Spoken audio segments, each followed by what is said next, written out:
babala naman para sa mga abusadong taxi driver. Ngayong palapit na po ang Pasko, ilan sa mga madalas matanggap na reklamo ng mga mananakay ay ang pagiging mapili po ng mga taxi drivers. Bunsod po nito, inilunsad ng pamunuan ng LTO ang pagbabantay sa mga taxing namimili ng pasahero.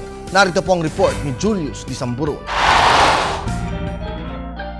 Ngayong buwan ng Disyembre, tsak na marami na naman sa atin ang magsisimulang mamasyal at mag-shopping. Dahil dito, mapupuno na naman ang mga pampublikong sasakyan gaya ng bus at mga tren.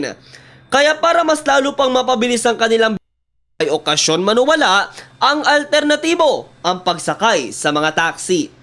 Simula pa man itong nagdaang buwan ay todo na ang ginagawang paghahanda at pagmamatsyag ng mga tauhan ng Land Transportation Office laban sa mga abusadong taxi driver. Hindi pa man Pasko, kabi-kabila ng reklamo ang natatanggap ng ahensya. Mga tsuper na nangongontrata at may ilang gumagawa ng kanya-kanyang modus kasama na ang tinaguriang Metro Buting-Tingero. Bunsod nito ay magsasagawa ng random inspection ng mga tauhan ng LTO dito sa Kamaynilaan at maging sa ilang karatig rehiyon nito. Ayon sa ipinadalang text message sa PTV News ni LTO Director Yusuf Lamping, muli na namang aarangkada ngayong linggo ang programa nilang ito. Mag-iikot-ikot sila sa mga himpilan ng taxi sa bawat shopping mall, mga terminal ng bus at paliparan, lalo yung mga matatao para tiyakin hindi nang iisnab sina mamang tsuper.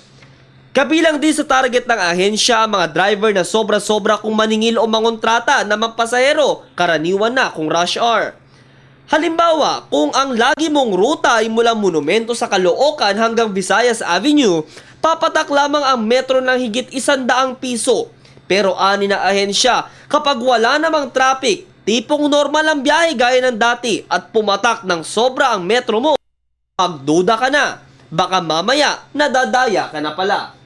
Ipinaalala din sa publiko na maging mapagmatsyag sa ganitong panahon. Pagkasasakay sa taxi, unang gawin, alamin ang plate number, body number at pangalan nito.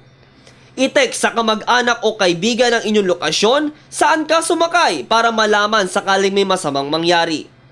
Base sa nakaraan nilang panuntunan, ang mga tsuper na mapapatunayang lalabag ay pagmumultahin ng nasa 1,500 piso at maaaring suspindihin ang kanyang lisensya.